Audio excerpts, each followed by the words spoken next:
রমজান মাসে স্পেশালি ডিম আলুর চপ অনেক ভালো লাগে। আসসালামু আলাইকুম। আজকে বানাবো ডিম আলুর চপ। এই জন্য আলুটা সিদ্ধ করে ম্যাশ করে নিয়েছি, আর এখানে ধনিয়া পাতা, পেঁয়াজ কুচি, মরিচ কুচি নিয়েছি।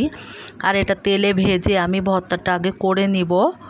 তো এখানে আমি আলু, মরিচ, পেঁয়াজ সব ভর্তা করে নিয়ে ডিমটা এখন ছোট ছোট টুকরো করে কেটে নেব। একটা ডিম দিয়ে আপনারা অনেকটা চপ বানাতে পারেন। তো আমি এখানে 6টা মতো বানিয়েছি।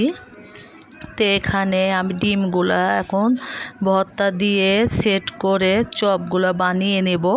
তো এক এক করে আমি সবগুলা বানিয়ে নিচ্ছিলাম, আর এটা বানিয়ে রাখলে আপনার কাজের সুবিধাও হবে, অন্য সময় ভেজে নিলেন।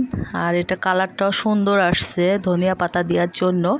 আর চপটাতে আমি খুব একটা বেশি মশলা ব্যবহার করি নাই, যেহেতু রমজান কম মশলা খাওয়াই ভালো। আর এখানে ডিম একটা আমি গুলিয়ে নিয়েছি, আর এটা বেডকাম দিয়ে আমি সেট করে নিব।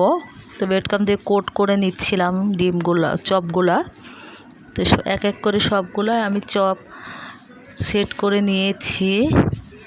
দেখেন কত সুন্দর হয়েছে। আর এটা সেট করে রেখে হালকা লো আছে, কিন্তু ভাজতে হবে, না হলে উপরে কালার চলে আসবে আর ভিতরে কাঁচা ভাবটা থাকবে। এই জন্য আমি কড়াইয়ে তেল দিয়ে গরম হলে খুব আস্তে আস্তে এটা ভেজে নেব। তো এখানে আমি দিয়েছি, গরমও হয়েছে, আর এক এক করে দিয়ে দিয়েছি। আর আস্তে আস্তে ভাজলে কিন্তু অনেক সুন্দর হয়। দেখেন আমারটা অনেক সুন্দর কালার এসেছে। আর সবাই চেষ্টা করবেন বাসাতে অবশ্যই।